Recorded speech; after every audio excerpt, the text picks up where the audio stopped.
Shitala recording studio Bihar Sharif. भूखे में भले 9 दिन हो तो परेशानी गे छौड़ी,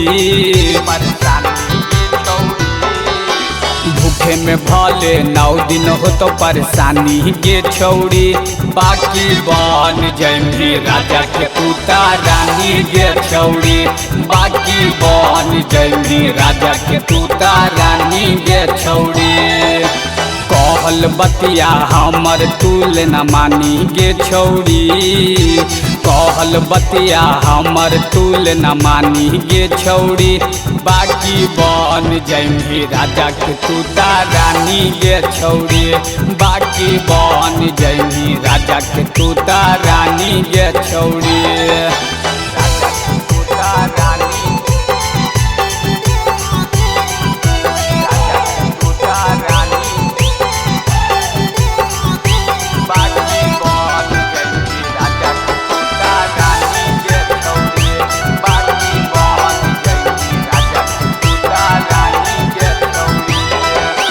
पूजा करे में तू हिम्मत न हार गे, अभी ले छौड़ी तू हाथी कुमार गे, देवी मैया के है महिमा महान गे, जानो है इनका पूरा हिंदुस्तान गे।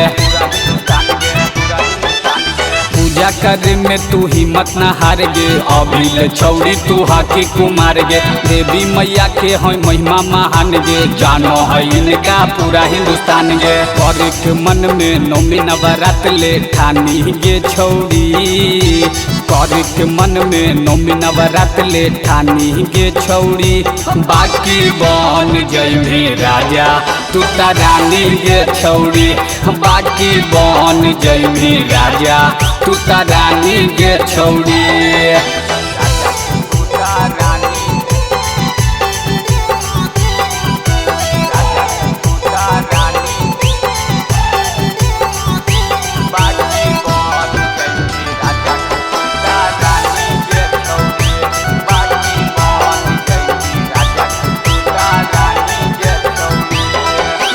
खत्म तू कले अपन बचपन गे, उम्र होवे वाला हो 55 गे, कर ले तू अपन हाथ से पूजैया, मिल जाए तो ही तू पांडे जस्तो रसैया।